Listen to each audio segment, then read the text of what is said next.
یعنی کئی چیزیں اس کائنات کے اندر کہ جن کو ابھی ہم صرف ان کو جانتے نہیں، ان کی ڈیٹیلز تو چھوڑ ہی دیں.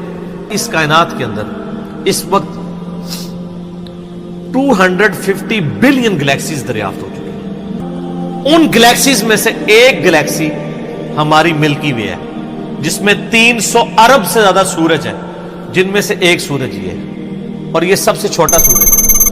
اسی لیے سائنٹسٹ کہتے ہیں کہ سمندر کے ریت کے ذرے جو سمندر کے کنارے پہ ہیں وہ کم ہے، کائنات میں جو سیٹلائٹس ہیں، سٹارز ہیں، وہ اس سے زیادہ ہے. اتنی بڑی کائنات ہے سر، کوئی امیجن نہیں کر سکتا. اور پھر اس کے اندر جو ہارمنی ہے سر، وہ سب سے بڑی بات ہے. کائنات خالی بنائی نہیں، بنا کے چھوڑ نہیں دی ہے، اتنی بیلنس ہے کہ وہ کسی کے چلائے بغیر چل ہی نہیں سکتے.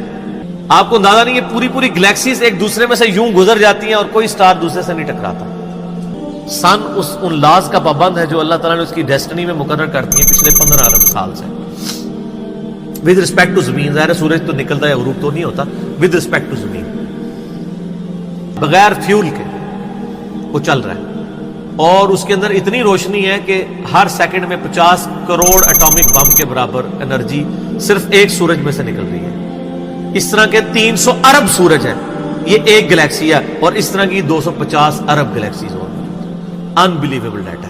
اور یہ تو وہ ہے جو ناسا نے بھی دریافت کی ہے.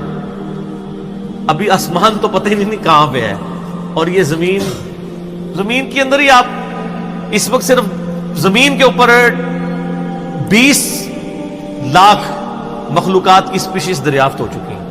2 ملین سپیشیز. یعنی اگر آپ گننا شروع کریں، انسان، گھوڑا، گدھا، کوا، چیل، مرغی، تعداد 20 لاکھ، 2 ملین ہے. پھر ایک سپیسیز وہ آگے پھر بلینز میں. انسان ہی 7-8 ارب ہے. زمین پہ صرف حشرات الارض، انسیکٹس اور کیڑے اتنے ہیں. 8 ارب کے قریب انسان ہے نا. ہر بندے کو کہا جائے 20 کروڑ لے لو کیڑے، تو اس سے زیادہ کیڑے.